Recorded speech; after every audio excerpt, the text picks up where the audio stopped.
Have you ever trusted someone so completely that when they betrayed you, it didn't just break your heart, it shattered your entire soul? What if I told you that one woman's quiet revenge email didn't just destroy her boss's career, it unraveled a web of corruption so deep, it brought down an entire corporate empire? This is the story of Sarah Chen, a woman who learned that sometimes the most devastating weapons aren't guns or knives, they're the truth, delivered at exactly the right moment to exactly the right people. But before we dive into the darkness that consumed Sarah's life, let me ask you something. Have you ever worked for someone who made your life a living hell? Someone who smiled to your face while plotting your destruction behind closed doors? Well, Sarah thought she knew what betrayal looked like. She had no idea what was coming for her. And neither do you. Sarah Chen was 32 years old when her world imploded. She had been the senior financial analyst at Meridian Holdings for 8 years, climbing her way up from an entry-level position through sheer determination and brilliance. Sarah wasn't just good at her job, she was exceptional. Numbers spoke to her in a way that people never could. While others saw spreadsheets, she saw stories. While others saw data, she saw truth. She lived alone in a modest apartment downtown, her only companion a rescue cat named Pepper who had trust issues just like her owner. Sarah's parents had immigrated from Taiwan when she was 5, sacrificing everything for the American dream. They worked 16-hour days running a small grocery store, and Sarah grew up understanding that success meant working harder than everyone else, staying longer, being better. It was a lesson that would both save and destroy her. At Meridian Holdings, Sarah reported directly to Marcus Wright, the vice president of finance. Marcus was everything Sarah wasn't, smooth where she was awkward, charming where she was reserved, connected where she was isolated. He had the corner office with floor-to-ceiling windows overlooking the city, while Sarah worked in a cramped cubicle under fluorescent lights that gave her headaches. For 6 years, their relationship had been purely professional. Marcus would assign projects, Sarah would deliver results that exceeded expectations, and life would continue in its predictable rhythm. But something shifted when Sarah discovered the Hartford account discrepancies. It started innocuously enough. Sarah was conducting routine quarterly reviews when she noticed irregular fund transfers in the Hartford manufacturing account. The amounts were small at first, a few thousand here and there, but the pattern was unmistakable. Money was being moved through a complex series of shell companies before disappearing entirely. To most people, it would have looked like standard business operations. But Sarah's mind was trained to spot anomalies, and this was the biggest anomaly she'd ever encountered. She spent 3 weeks tracing the transactions, working late into the night while the office emptied around her. The deeper she dug, the more elaborate the scheme became. This wasn't just simple embezzlement. This was a sophisticated money laundering operation that had been running for years, possibly decades. The missing funds totaled over $47 million. The trail led to offshore accounts in the Cayman Islands, shell companies in Delaware, and fake investment portfolios that existed only on paper. Someone with high-level access and intimate knowledge of the company's financial systems had been systematically bleeding Meridian Holdings dry. And the digital fingerprints pointed to one person. Marcus Wright. Sarah's hands trembled as she printed out the evidence. Transaction logs, account statements, digital signatures, email communications. Everything pointed to Marcus as the architect of one of the most sophisticated corporate fraud schemes she'd ever seen. The man she had worked under for 6 years, the man who had mentored her, who had recommended her for promotions, who had bought her coffee when she worked late, was a criminal. But Sarah Chen was not naive. She understood that accusing a vice president of fraud was career suicide unless she had absolutely bulletproof evidence. So she dug deeper. She cross-referenced the fraudulent transactions with Marcus's travel schedules, his personal banking records that she accessed through company auditing protocols, even his social media posts. Every piece of evidence she uncovered made the case stronger. By the time Sarah finished her investigation, she had compiled a 400-page report that detailed every aspect of Marcus's operation.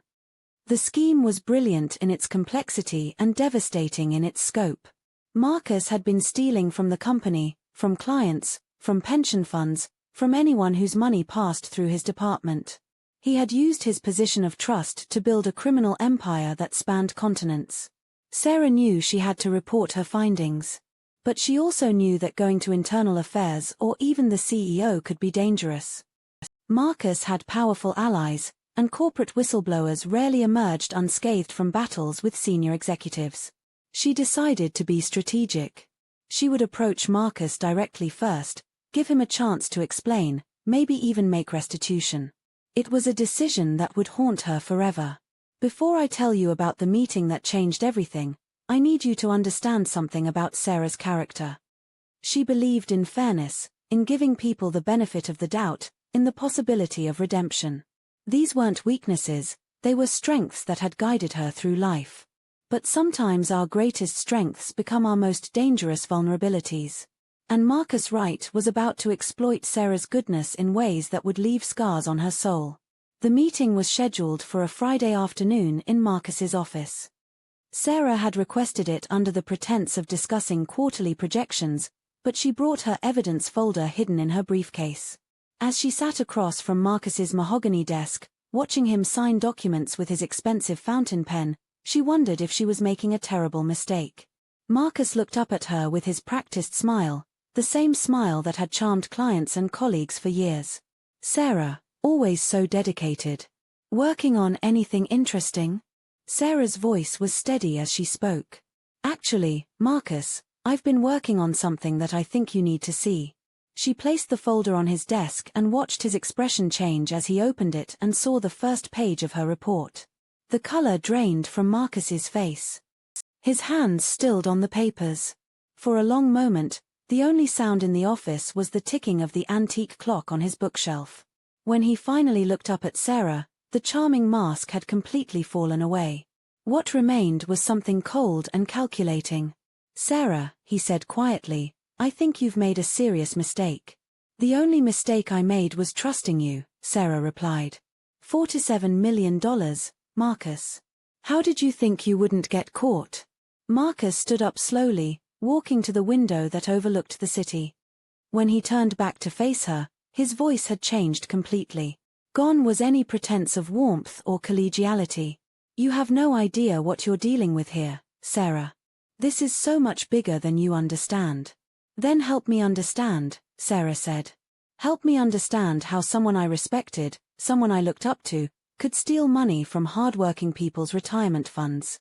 Marcus laughed, but there was no humor in it. "Respected? Looked up to? Sarah, you sweet, naive little girl. You think this is about right and wrong? This is about power. This is about survival in a system that was rigged against people like us from the beginning. People like us."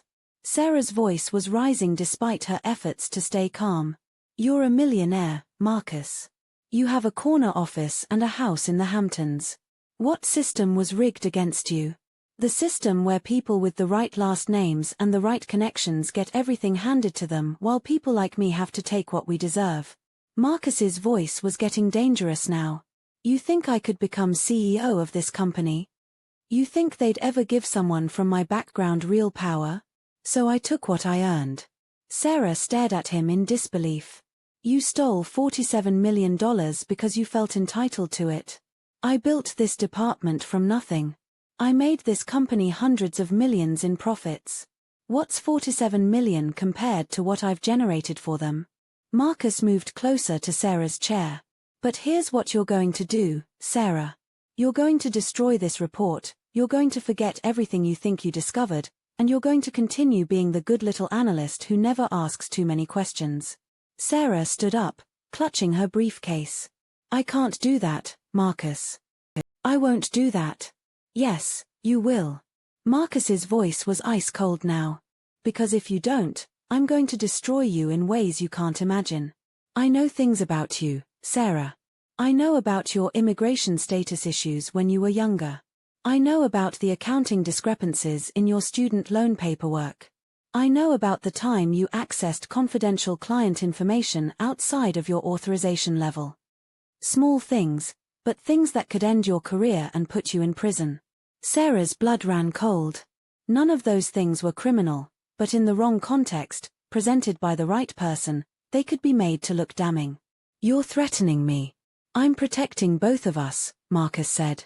This conversation never happened. Your little investigation never happened. And if you're smart, you'll remember that your visa status is still dependent on your employment here. It would be a shame if something happened to jeopardize that. Sarah felt the walls of the office closing in around her. Marcus knew exactly which buttons to push. Her parents' store was struggling. Her father had been having heart problems. Her visa status, while legal, was complex enough that any scrutiny could create problems. Marcus had just threatened everything she cared about with surgical precision. I need time to think, Sarah said quietly. You have until Monday morning, Marcus replied. And Sarah? If I were you, I'd think very carefully about what happens to people who cause problems for people with power. Sarah left Marcus's office feeling like she was walking underwater. Everything looked the same, the familiar hallways, the bland corporate artwork, the humming of computers and printers, but the world had fundamentally changed. The man she had worked under for 6 years had just threatened to destroy her life to cover up his crimes. That weekend passed in a blur of insomnia and anxiety. Sarah paced her small apartment while Pepper watched her with concerned yellow eyes. She tried to eat but couldn't keep food down. She tried to watch television but couldn't concentrate on anything. Every time she closed her eyes, she saw Marcus's cold expression and heard his threats echoing in her head. By Sunday night, Sarah had made her decision. She couldn't live with herself if she stayed silent. The money Marcus had stolen belonged to people who had worked their entire lives for their retirement funds. It belonged to small businesses trying to grow. It belonged to families saving for their children's education. She had to find a way to expose the truth without destroying herself in the process. But first, she needed to protect herself. Sarah spent Sunday night creating multiple copies of her evidence, storing them in different locations, sending encrypted files to secure email accounts. If Marcus wanted to play hardball, she would be ready. On Monday morning, Sarah walked into the office with her decision made. She would approach the CEO directly, bypass internal affairs, and present her evidence in a way that would force immediate action. She would be professional, thorough, and undeniable. She never got the chance. Sarah arrived at work to find security guards waiting at her desk. Her computer had been seized, her access cards deactivated, and her personal belongings packed into a cardboard box. Marcus stood nearby, his face a mask of professional concern. "Sarah," he said loud enough for everyone in the department to hear, "I'm so sorry it's come to this. The irregularities in your work have left us no choice but to begin an immediate investigation." Sarah felt the blood drain from her face. What irregularities? Marcus handed her a folder thick with documents. Unauthorized access to client accounts, suspicious patterns in your transaction approvals, unexplained discrepancies in your reporting. We've had to involve both internal affairs and the FBI's Financial Crimes Division. Sarah opened the folder with trembling hands. Inside were printouts of her computer activity, but the data had been manipulated. Legitimate work she had done was presented as suspicious behavior. Her investigation into Marcus's crimes had been reframed as evidence of her own wrongdoing. Every late night she had spent uncovering his fraud was now being used as proof of her criminal activity. "This is insane," Sarah said, her voice barely audible. "This isn't what happened." "Sarah, I know this is difficult," Marcus said, his voice full of fake sympathy. "But the evidence speaks for itself. We've discovered that over the past 6 months, you've been systematically accessing accounts outside your authorization level and manipulating financial records. The missing funds from the Hartford account have been traced to your activities." The room was spinning. Sarah looked around at her colleagues, people she had worked with for years, and saw suspicion and fear in their eyes. Marcus had orchestrated this perfectly. He had taken her evidence of his crimes and used it to frame her instead. "You have the right to legal representation," one of the security guards said. "Please come with us." As Sarah was escorted from the building, her box of personal belongings in her arms, she caught Marcus's eye one last time. He gave her the slightest nod, a gesture that said, "You should have listened." That was the moment Sarah Chen learned what true betrayal felt like. It wasn't just being stabbed in the back, It was being stabbed in the back by someone who then handed you the knife and convinced everyone else that you had been stabbing yourself. The next 3 months were the darkest period of Sarah's life. The FBI investigation consumed everything. They seized her computers, her financial records, her personal files. They interviewed everyone she knew, from her landlord to her elderly parents. The media picked up the story, Meridian Holdings analyst accused of $1 million fraud scheme. Sarah's photo was plastered across financial news websites, her face forever linked to criminal allegations. Sarah hired a lawyer with money she didn't have, taking out loans against her apartment and her car. Janet Morrison was a former federal prosecutor who specialized in white-collar defense, and she was expensive. But within weeks of taking Sarah's case, Janet began to see the inconsistencies in the FBI's evidence. "Sarah," Janet said during one of their meetings, "this case doesn't make sense. The digital evidence against you has been manipulated. The timeline doesn't add up. Someone with very sophisticated knowledge of financial systems framed you for this." "I know who did it," Sarah said. "Marcus Wright. He's the real criminal, and he used my investigation against me. Do you have proof of that?" Janet asked. Sarah's heart sank. "I had proof. 400 pages of evidence.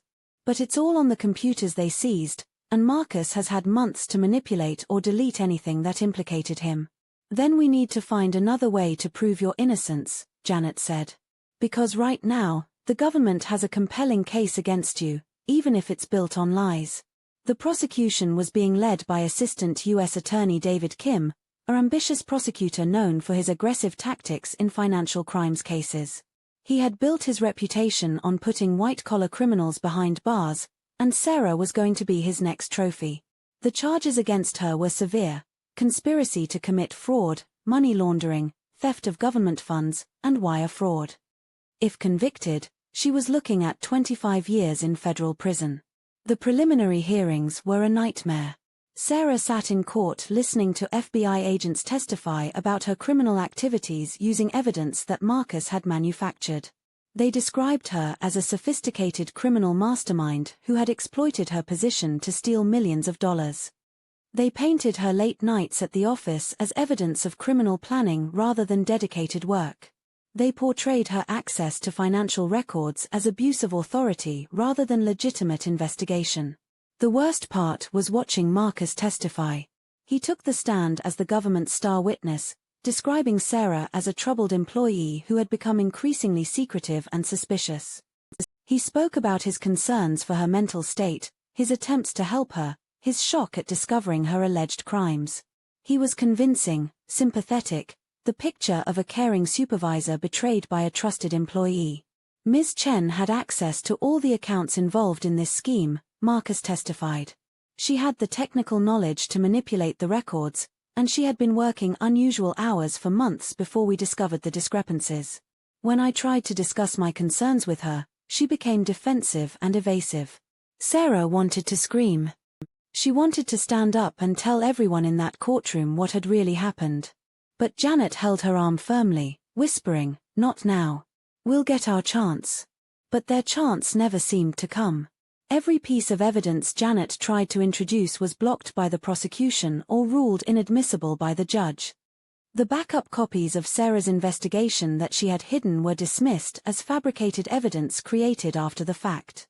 Her claims about Marcus's guilt were characterized as desperate attempts to shift blame. The media coverage was brutal. Sarah's face was everywhere, always accompanied by words like alleged, accused, and suspected, but the damage was done. Online comment sections were filled with people calling her a greedy criminal, a disgrace to her immigrant parents, a traitor to the company that had trusted her. Her parents' grocery store lost customers as people recognized the Chen name from the news coverage. Sarah's father's heart condition worsened under the stress. Her mother aged 10 years in 3 months, the worry lines around her eyes deepening every day. They had sacrificed everything to give their daughter a better life in America, and now she was facing decades in prison for crimes she didn't commit. The emotional toll was devastating. Sarah lost 30 pounds, her hair started falling out from stress, and she developed chronic insomnia that left her exhausted and disoriented. She couldn't concentrate on anything for more than a few minutes at a time. Simple tasks like grocery shopping or doing laundry became overwhelming challenges. She had to give up her apartment and move in with her parents above their store. Every night, she lay awake in her childhood bedroom, staring at the ceiling and wondering how her life had gone so wrong so quickly. The little girl who had dreamed of becoming successful in America was now facing the destruction of everything she had worked for. The plea bargain negotiations were the final humiliation. Prosecutor David Kim offered Sarah a deal: plead guilty to conspiracy and money laundering, serve 8 years in minimum security prison, pay restitution of $10 million, and cooperate fully with the government's case against any potential co-conspirators. 8 years, Janet explained during their meeting. You'd probably serve 6 with good behavior. It's not ideal, but Sarah, if we go to trial and lose, you're looking at 25 years minimum.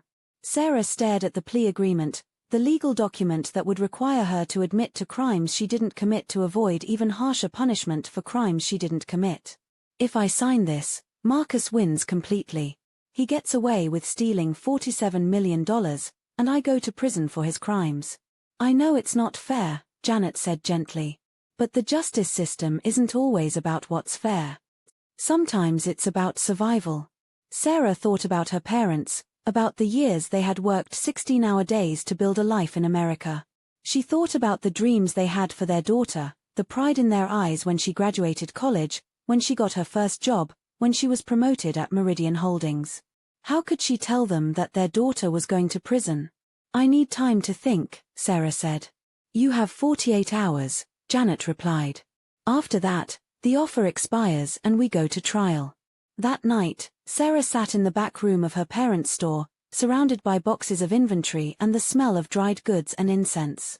Her father was at the hospital again, another episode with his heart brought on by the stress of the legal proceedings. Her mother was working the register out front, trying to maintain normalcy while her daughter's life fell apart.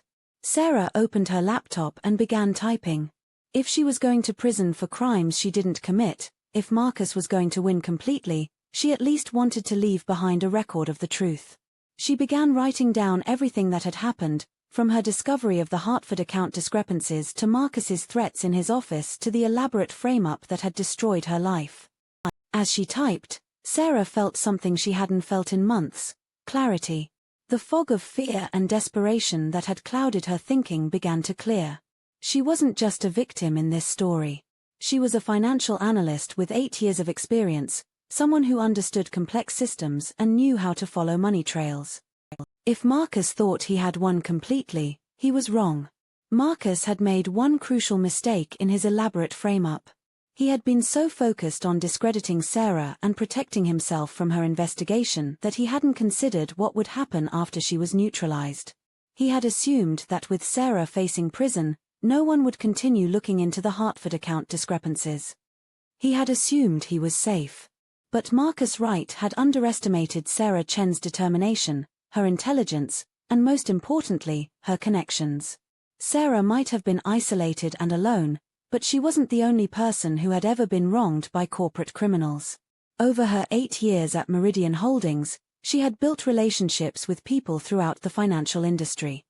Accountants, auditors, regulatory officials, journalists, and investigators who specialized in corporate fraud. People who understood that financial crime wasn't a victimless crime, that when executives stole from pension funds and retirement accounts, real people suffered. If you're still watching this story unfold, you understand that Sarah is different from most people. She's not going to accept defeat quietly. She's not going to let Marcus Wright destroy her life and get away with it. Hit subscribe and like this video now, because you haven't seen anything yet. Sarah's revenge is about to begin, and it's going to be more devastating than Marcus could ever imagine. Sarah started with Rebecca Martinez, a forensic accountant she had met at a professional conference 3 years earlier. Rebecca worked for a boutique firm that specialized in uncovering hidden assets in divorce and bankruptcy cases. She was brilliant at finding money that people thought they had hidden, and she owed Sarah a favor from a case where Sarah had provided crucial testimony. Sarah, Rebecca said when she called, "I've been following your case in the news. I'm so sorry about what you're going through." Rebecca, I didn't do what they're accusing me of, Sarah said. But the person who did is still out there, and is going to do it again. I need your help. Sarah spent 2 hours on the phone with Rebecca, walking her through everything she had discovered about Marcus's operation before her world imploded. She explained the shell companies, the offshore accounts, the complex web of transactions that had hidden the theft of $47 million. The FBI investigation focused entirely on framing me, Sarah explained. They never actually investigated the real crime. Marcus is still in his position, still has access to the same accounts, and still has the same motivation to steal. If I'm right, he won't be able to resist continuing the scheme. What do you need from me? Rebecca asked. I need someone to watch the accounts I identified. Someone to track new transactions and build a case that shows the theft is continuing even while I'm under indictment. If Marcus is still stealing money, it proves I couldn't have been the one doing it all along. Rebecca was quiet for a long moment. Sarah, what you're asking me to do is extremely risky.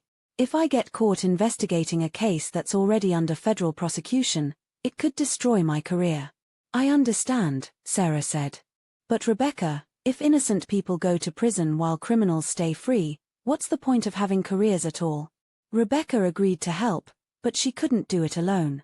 Sarah needed more allies, people with different skills and different access points into Marcus's operation. She reached out to David Park, an investigative journalist who covered financial crimes for the Wall Street Journal.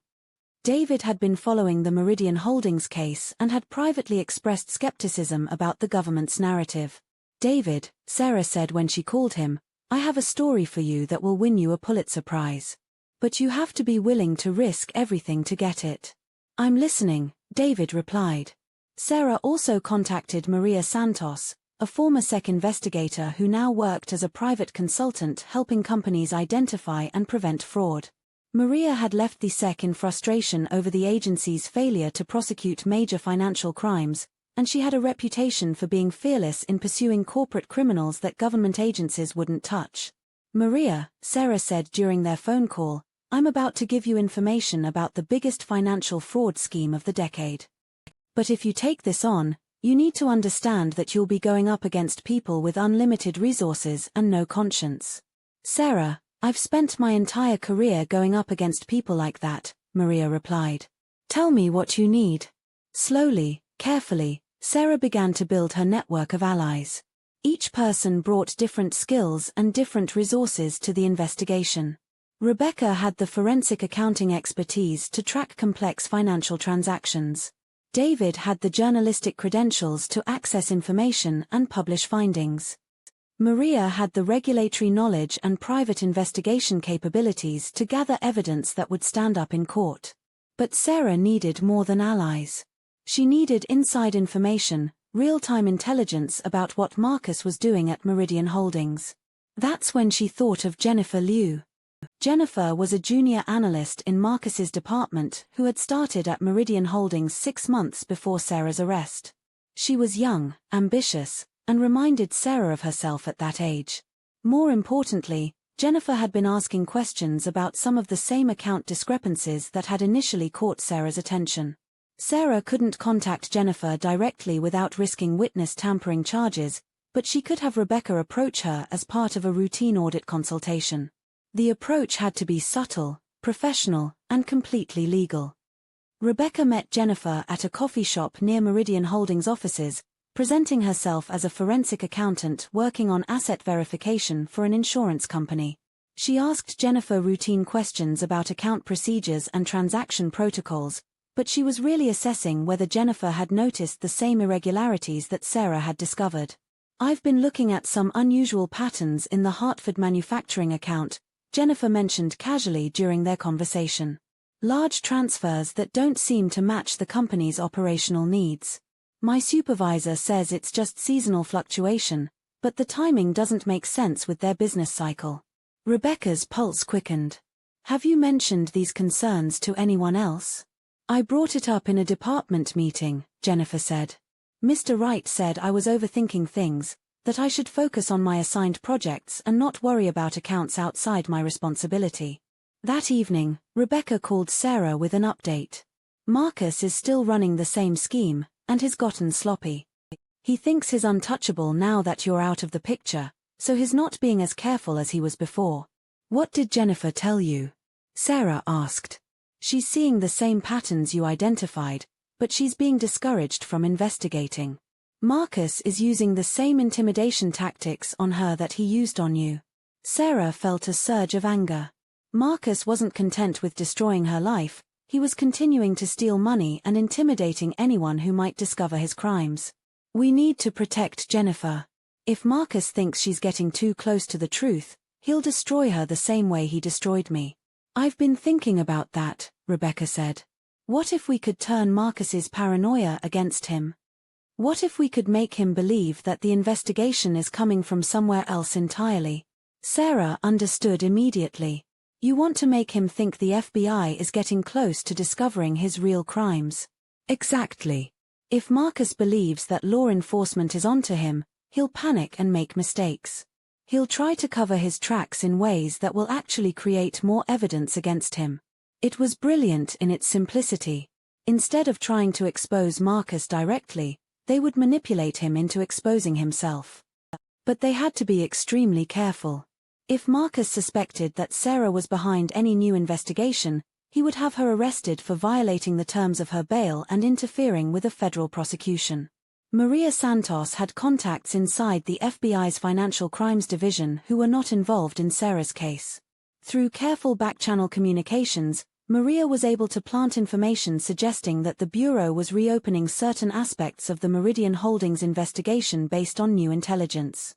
The key is to make Marcus believe that someone else entirely has started asking questions about the Hartford account, Maria explained to Sarah during one of their encrypted phone calls. Someone with no connection to you, someone he can't neutralize the way he neutralized you. David Park began publishing articles in the Wall Street Journal about trends in corporate fraud, using generalized examples that would be recognizable to anyone familiar with Marcus's methods but couldn't be traced back to specific information about the Meridian Holdings case. I'm creating a sense that investigative journalists are paying attention to these types of schemes, David explained. Marcus will read these articles and wonder if someone is getting close to his operation. The psychological pressure campaign was subtle but effective. Marcus began to exhibit signs of stress and paranoia. He started working longer hours, arriving at the office earlier and staying later. He began questioning junior employees about their work in ways that made them uncomfortable. Most tellingly, he began making changes to the Hartford account operations, alterations that would actually make it easier for investigators to track his activities. He's running scared, Rebecca reported after monitoring the account activity for 2 weeks. He's trying to clean up the evidence, but he's creating new evidence in the process. Every change he makes leaves digital footprints that connect him to the original fraud. But Sarah knew that psychological pressure alone wouldn't be enough to bring down Marcus. They needed smoking gun evidence, something so undeniable that even his powerful allies couldn't protect him. They needed to catch him in the act of committing new crimes while under federal investigation. That's when Sarah remembered the quarterly board meeting. Every 3 months, Meridian Holdings held a board meeting where senior executives presented financial reports to the company's directors and major investors. Marcus would have to present the quarterly results for his department, including the Hartford account figures. If he was still manipulating the numbers to hide his theft, he would have to lie directly to the board of directors under oath. But more importantly, Sarah remembered something about Marcus's preparation process for these meetings. He always created backup files of his presentations on multiple systems, including his personal laptop and his home computer, in case of technical difficulties during the presentation. If they could access those files, they would have direct evidence of Marcus knowingly presenting false information to the board. Sarah couldn't participate in any surveillance or evidence gathering without violating her bail conditions, but her allies could operate independently. Maria Santos had contacts in the private investigation community who specialized in corporate intelligence gathering. These investigators operated in legal gray areas, but they were extremely effective at obtaining information that traditional law enforcement couldn't access. What you're asking for is extremely difficult and extremely dangerous, the private investigator told Maria during their meeting. This guy is already under federal investigation, which means he's being watched. If we get caught trying to access his personal files, it's game over for everyone. What would you need to make it work? Maria asked. We'd need a way to access his home network when he's not there, and we'd need to know exactly what we're looking for and where to find it. We can't spend hours searching through files. We need to get in, grab specific documents, and get out without leaving any trace. Sarah provided her allies with detailed information about Marcus's habits, his home security system, and most importantly, his file organization methods. She had worked with him for 6 years and knew his routines better than anyone. Marcus was methodical in his approach to document management, using the same folder structures and naming conventions across all his systems. He keeps his board presentation files in a folder called Quarterly Reports with subfolders organized by date, Sarah explained during an encrypted video call with Maria. The working versions will be in a folder called Draft Materials, and he always keeps backup copies on both his laptop and his desktop computer. The break-in was scheduled for a Saturday afternoon when Marcus was out of town attending his nephew's wedding in Chicago. Maria's team had confirmed his travel plans through social media posts and had verified that his home security system would be temporarily disabled for a scheduled maintenance update. Sarah spent that Saturday in agony, unable to concentrate on anything while knowing that everything depended on what her allies might find in Marcus's personal files. If they found evidence of ongoing fraud, it would prove her innocence and expose Marcus's crimes. If they found nothing, or if they got caught, everyone involved would face criminal charges and Sarah would lose her last hope of avoiding prison. The call came at 8:47 p.m. Sarah, Maria's voice was tight with excitement. We got it. We got everything. The files they recovered from Marcus's home computer were a treasure trove of evidence. Not only were there detailed records of the ongoing Hartford account fraud, but there were also communications with co-conspirators, plans for new fraudulent schemes, and most damning of all, a complete record of how Marcus had framed Sarah for his crimes. Marcus had kept meticulous records of his activities, including emails with a corrupt FBI agent who had helped manipulate the evidence against Sarah. He had documented payments to forensic accountants who had created false reports implicating Sarah. He had even kept a journal describing his plan to eliminate Sarah as a threat by destroying her credibility and sending her to prison. It's all here, Maria said, her voice barely containing her excitement. Bank records, communication logs, transaction histories, everything. This isn't just evidence of fraud, it's evidence of conspiracy, obstruction of justice, and conspiracy to commit perjury. But the most devastating piece of evidence was Marcus's draft board presentation for the upcoming quarterly meeting. The presentation contained knowingly false financial information designed to hide the ongoing theft from the Hartford account. Marcus was planning to lie under oath to the board of directors in just 3 weeks, and they had proof of his intent to commit perjury. Sarah felt a surge of emotions she couldn't identify. Relief, vindication, rage, hope, and something else. Something darker. For 6 months, she had been helpless, a victim of Marcus's manipulation and the system's indifference to the truth. Now, finally, she had the power to fight back. What's our next step? Sarah asked. We have to be extremely careful about how we use this information, Maria replied. If we handle this wrong, Marcus could claim the evidence was obtained illegally and get everything thrown out. We need to find a way to get this evidence into the hands of law enforcement through proper channels. David Park had been working his sources inside the FBI, trying to identify agents who might be willing to reopen certain aspects of the Meridian Holdings investigation. He had found an ally in Special Agent Lisa Warren, a veteran investigator who specialized in public corruption cases and had a reputation for pursuing cases that other agents avoided. Agent Warren has been suspicious about certain aspects of your case from the beginning, David told Sarah during their phone call. She thinks the evidence against you was too convenient, too perfectly packaged. She's been quietly reviewing the case files on her own time. Is she willing to look at new evidence? Sarah asked. She's willing to listen. But Sarah, you have to understand that if this goes wrong, if she thinks we're trying to manipulate her or obstruct justice, she'll have all of us arrested.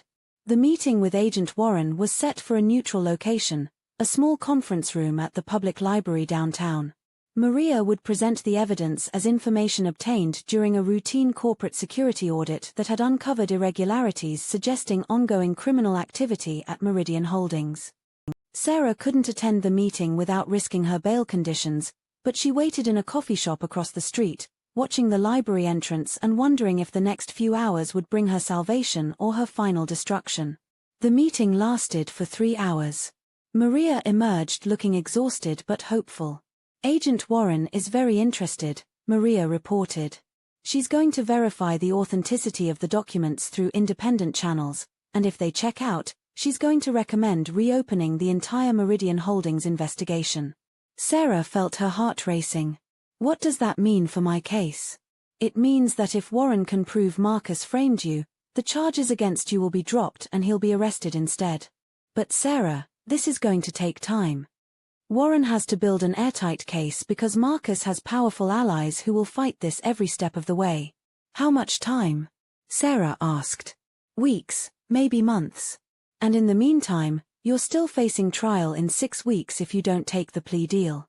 Sarah closed her eyes, feeling the weight of the impossible choice. She could take the plea deal and serve 8 years in prison for crimes she didn't commit, or she could gamble everything on Agent Warren's investigation and risk 25 years if it didn't work out. "I need to see the evidence myself," Sarah said. "I need to understand exactly what we have." That night, Maria brought copies of the most crucial documents to Sarah's parents' store. They spread the papers across the table in the back room while Sarah's mother worked the register out front, unaware that her daughter was reviewing evidence that could either save her life or destroy it completely. Sarah studied the documents with the focused intensity that had made her such an effective analyst. Marcus's communications with the corrupt FBI agent, Agent Tom Bradley, revealed the depth of the conspiracy against her. Bradley had manipulated evidence, influenced witness testimonies, and even coached Marcus on how to present himself as a credible witness during Sarah's preliminary hearings. "Look at this," Sarah said, pointing to an email dated 3 days before her arrest. "Marcus is telling Bradley exactly which evidence to emphasize and which evidence to suppress. They planned my arrest down to the smallest detail."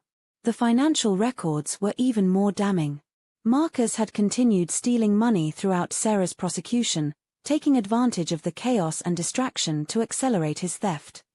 He had stolen an additional $12 million in the 6 months since Sarah's arrest, bringing his total theft to nearly $60 million. But the most shocking discovery was in Marcus's personal journal entries.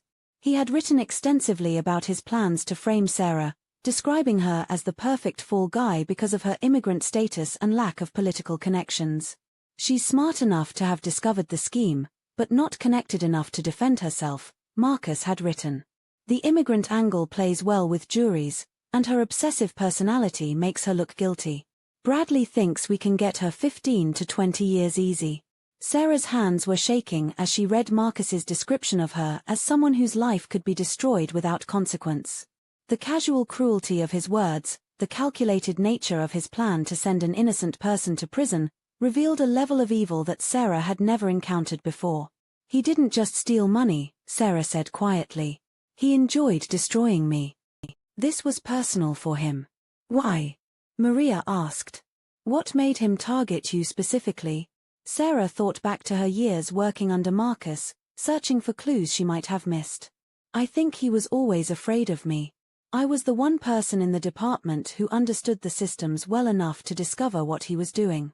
He needed to eliminate me as a threat, but he also wanted to punish me for being smarter than he expected." The journal entries supported Sarah's theory. Marcus had written about his resentment towards Sarah's analytical abilities and her reputation within the company.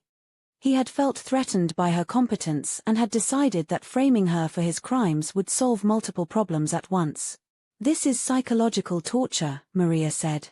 "He didn't just want to send you to prison, he wanted to destroy your sense of reality, make you question everything you knew about yourself and your abilities."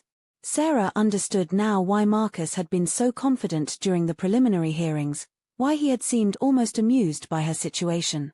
He hadn't just been covering up his crimes, he had been savoring his revenge against someone who had dared to be better at the job than he was. Agent Warren spent 2 weeks verifying the authenticity of the evidence Maria had provided. She brought in independent forensic analysts to examine the digital documents, handwriting experts to verify Marcus's journal entries, and financial experts to trace the money trails. Every piece of evidence checked out as genuine and admissible. On a Thursday morning, while Sarah was meeting with her lawyer to discuss the final details of the plea agreement she was supposed to sign the next day, Agent Warren walked into the U.S. Attorney's office with a briefcase full of evidence and a recommendation to immediately dismiss all charges against Sarah Chen. The meeting between Agent Warren and prosecutor David Kim lasted for 4 hours. Kim had built his reputation on the Sarah Chen case and was reluctant to admit that his star prosecution was based on fabricated evidence. But the evidence Warren presented was overwhelming and undeniable. David, Agent Warren said during their meeting, Sarah Chen didn't just not commit these crimes, she was specifically targeted and framed by the real criminals. If we proceed with her prosecution, we'll be completing Marcus Wright's plan to destroy an innocent person. Kim reviewed the evidence with growing horror. The communications between Marcus and Agent Bradley revealed a level of corruption that went far beyond simple fraud. They had conspired to pervert the course of justice, manipulate federal investigations, and send an innocent person to prison to cover up their crimes. "How long have you known about this?" Kim asked. "I've had suspicions about the case for months, but I only got solid evidence 2 weeks ago," Warren replied. "David, we need to move fast. Marcus is planning to present false information to the board of directors next week. If we don't stop him now, he'll steal even more money and potentially destroy evidence." That afternoon, Kim called Sarah's lawyer with news that Sarah had been praying to hear for 6 months. "Janet," Kim said, "we're dropping all charges against your client. The investigation has revealed that Ms. Chen was framed for crimes she didn't commit. We'll be filing a motion to dismiss all charges tomorrow morning." Janet called Sarah immediately. "Sarah, sit down. The government is dropping all charges against you. You're free." Sarah couldn't speak. She had been preparing herself mentally for 8 years in prison, and suddenly she was being told that her nightmare was over. But even as relief flooded through her, she realized that her ordeal wasn't truly finished until Marcus paid for what he had done. "What happens to Marcus?" Sarah asked. "Agent Warren is preparing arrest warrants for Marcus Wright and Agent Bradley. They're going to be charged with fraud, conspiracy, obstruction of justice, and civil rights violations." "Sarah, these are serious federal charges. Marcus is looking at life in prison." The arrests were coordinated to happen simultaneously on Friday morning, just hours before Marcus was scheduled to present his fraudulent quarterly report to the board of directors. Agent Warren wanted to catch him in the act of committing perjury, but more importantly, she wanted to prevent him from destroying evidence once he realized the investigation had been reopened. At 6:30 a.m., a team of federal agents surrounded Marcus's house while he was eating breakfast and preparing for the most important presentation of his criminal career. At the same time, Agent Bradley was arrested at his home across town. Both men were taken into custody without incident, though Marcus reportedly screamed that he was being framed by Sarah Chen even as the agents read him his rights. Sarah watched the news coverage from her parents' store, seeing Marcus being led away in handcuffs on every major network. The man who had destroyed her life, who had stolen $60 million, who had corrupted federal agents and perverted the justice system, was finally facing the consequences of his actions. But Sarah's revenge was just beginning. Within hours of Marcus's arrest, Agent Warren's team had executed search warrants on his home, his office, and his personal accounts. What they found exceeded even Sarah's expectations. Marcus had kept detailed records of every aspect of his criminal enterprise, including communications with other corrupt officials, plans for additional fraud schemes, and evidence of crimes dating back over a decade. The investigation revealed that the Meridian Holdings fraud was just one part of a massive criminal network that included corrupt FBI agents, compromised prosecutors, and crooked executives at multiple corporations. Marcus had been at the center of a web of corruption that had stolen hundreds of millions of dollars from pension funds, investment accounts, and government programs. David Park's exclusive reporting on the case won him the Pulitzer Prize for investigative reporting. His series of articles revealed not just the details of Marcus's crimes, but the systemic corruption that had allowed him to operate for so long. The series was titled The Perfect Frame: How Corporate Criminals Use the Justice System as a Weapon. But the most devastating revelation came from Marcus's personal communications with his co-conspirators. In dozens of emails and recorded phone calls, Marcus had bragged about his ability to destroy innocent people who threatened his operations. Sarah wasn't his first victim. She was simply the most recent in a long line of whistleblowers and investigators who had been framed, discredited, or eliminated. He's a serial destroyer of lives, Agent Warren told the media during a press conference. Marcus Wright didn't just steal money, he systematically destroyed anyone who tried to stop him. We've identified at least 12 other victims over the past 10 years who were falsely accused, fired, or prosecuted based on evidence Wright manufactured. Sarah learned that she had been chosen as Marcus's victim not just because she had discovered his fraud, but because he had been planning to frame someone for months before she stumbled onto his scheme. He had been looking for the perfect candidate, someone intelligent enough to be credible as a criminal mastermind but isolated enough to be defenseless against false accusations. I was selected, Sarah realized during an interview with Agent Warren. He didn't just react to my investigation, he had been planning to use me as a fall guy long before I discovered the Hartford account discrepancies. The evidence supported Sarah's conclusion. Marcus's journal entries revealed that he had been studying Sarah's work patterns, her personal life, and her psychological profile for months. He had identified her as someone who could be believably framed for financial crimes because of her technical skills and her lack of powerful allies. Marcus's trial became one of the biggest white-collar crime prosecutions in federal history. He was charged with over 200 counts including fraud, money laundering, conspiracy, civil rights violations, and racketeering. The evidence against him was so overwhelming that his own lawyers recommended he plead guilty and cooperate with investigators, but Marcus Wright was not finished fighting. Even from his jail cell awaiting trial, Marcus attempted to manipulate the system one final time. He claimed that the evidence against him had been planted by Sarah Chen as part of an elaborate revenge plot. He alleged that Sarah had used her technical skills to fabricate documents and manipulate digital records to frame him for her own crimes. "She's brilliant and she's vindictive," Marcus told his lawyers. "She spent months in jail planning this revenge, and now she's using the system against me the same way I used it against her." For a terrifying few weeks, it seemed like Marcus might succeed in creating reasonable doubt about the evidence. His lawyers argued that Sarah had the motive, the means, and the opportunity to fabricate evidence against him. They portrayed her as a criminal mastermind seeking revenge against the man who had exposed her crimes, but Marcus had made one crucial error in his final gambit. He had underestimated the thoroughness of Agent Warren's investigation and the sophistication of modern digital forensics. Every piece of evidence against Marcus had been verified through multiple independent sources. The digital documents had been authenticated using forensic techniques that could detect any manipulation or fabrication. The financial records had been corroborated by third-party institutions that had no connection to Sarah. Most importantly, Agent Warren's team had recovered communications and evidence that predated Sarah's arrest by months or even years.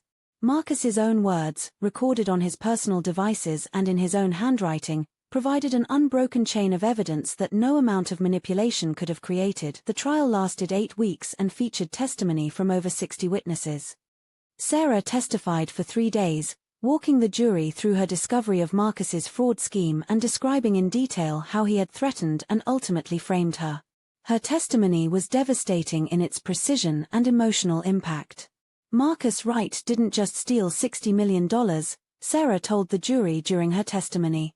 "He stole my life, my reputation, my family's peace of mind, and my faith in justice.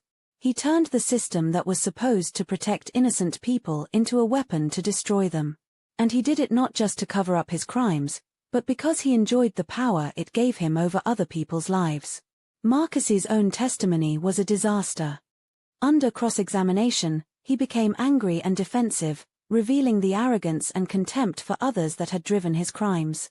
When confronted with his own journal entries describing Sarah as the perfect fall guy, Marcus claimed he had been writing fiction to relieve stress.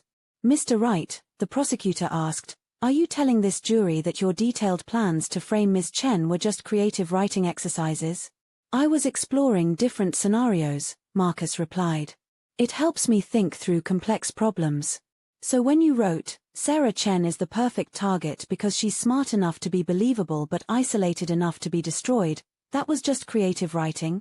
Marcus's silence spoke louder than any answer could have. The jury deliberated for less than 4 hours before returning guilty verdicts on all counts. Marcus Wright was sentenced to life in prison without the possibility of parole, plus an additional 50 years to be served consecutively. The judge called his crimes an unconscionable betrayal of trust that strikes at the heart of our financial system and our faith in justice.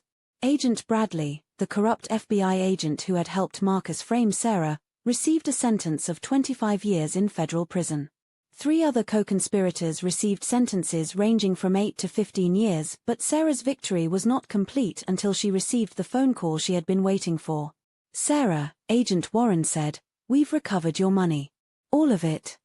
We've seized Marcus's assets, his offshore accounts, his real estate holdings, everything.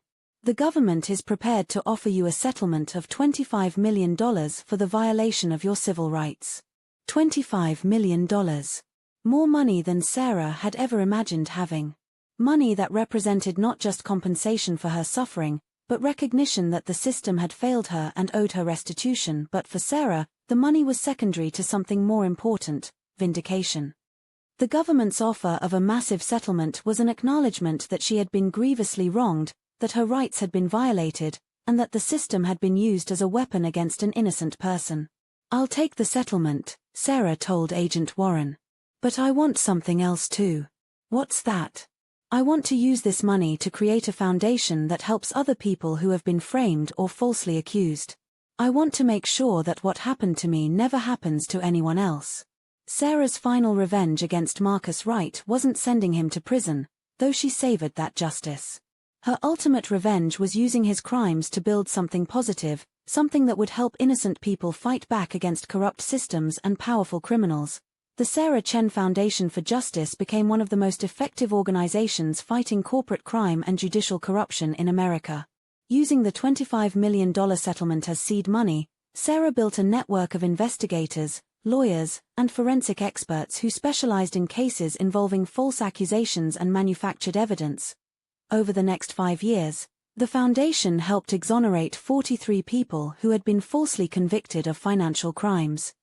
They exposed corruption in 12 federal agencies, led to the prosecution of 37 corrupt officials, and recovered over $2 billion in stolen funds. Sarah herself became a legend in the financial investigation community, known for her ability to uncover complex fraud schemes and her relentless pursuit of justice for victims of corporate crime. She testified before Congress about the need for reforms in the justice system, wrote a best-selling book about her experience, and became a sought-after consultant for organizations trying to prevent internal fraud. But perhaps Sarah's most satisfying revenge was what happened to Meridian Holdings itself. The revelations about Marcus's crimes destroyed the company's reputation and led to a complete collapse in stock value. The company was eventually broken up and sold off in pieces, with most of the proceeds going to compensate the victims of Marcus's fraud schemes. Jennifer Liu, the junior analyst who had noticed the same irregularities that had first caught Sarah's attention, was promoted to lead the forensic accounting team at the firm that acquired Meridian's assets. She implemented new oversight procedures designed to prevent the kind of systematic fraud that Marcus had perpetrated for so long. "Sarah saved my career and probably my life," Jennifer said in an interview with David Park. "If Marcus had decided I was getting too close to the truth, he would have destroyed me the same way he tried to destroy Sarah. But because Sarah fought back and exposed him, I'm alive and free and able to help make sure this never happens again."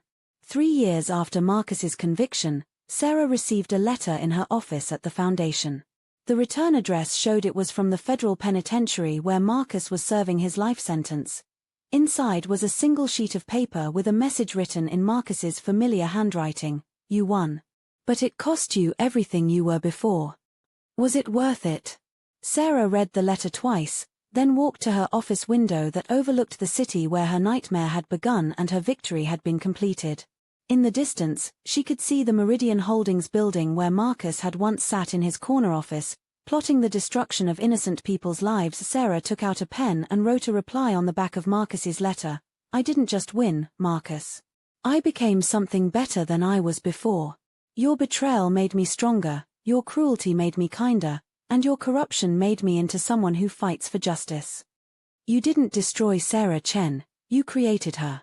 She sealed the letter and dropped it in the mail, knowing it would be the last communication she would ever have with the man who had tried to destroy her life. That evening, Sarah went home to the house she had bought with part of her settlement money.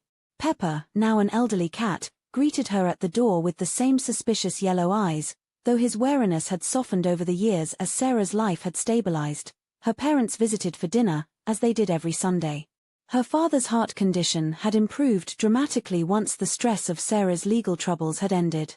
Her mother had sold the grocery store and was now volunteering at the foundation, helping other families navigate the justice system when their loved ones were falsely accused. Are you happy, Sarah? Her mother asked as they sat on the porch after dinner, watching the sunset. Sarah considered the question carefully. She thought about the woman she had been before Marcus Wright entered her life, the quiet analyst who had worked in a cubicle and dreamed of modest success. That woman was gone forever, destroyed as completely as Marcus had intended, but in her place was someone stronger, someone who had stared into the depths of human cruelty and corruption and had not only survived but had transformed that experience into a force for good. Sarah had learned that sometimes the most profound victories come from the most devastating defeats, and that sometimes the people who try to destroy you end up creating something far more powerful than what they tried to tear down. Yes, Sarah said finally. I'm happy. Not the way I thought I would be happy, but in a way that's deeper and more meaningful than anything I could have imagined before. As the sun set over the city, Sarah reflected on the journey that had brought her to this moment. She had lost her innocence, her naivety, and her faith in the basic fairness of the world.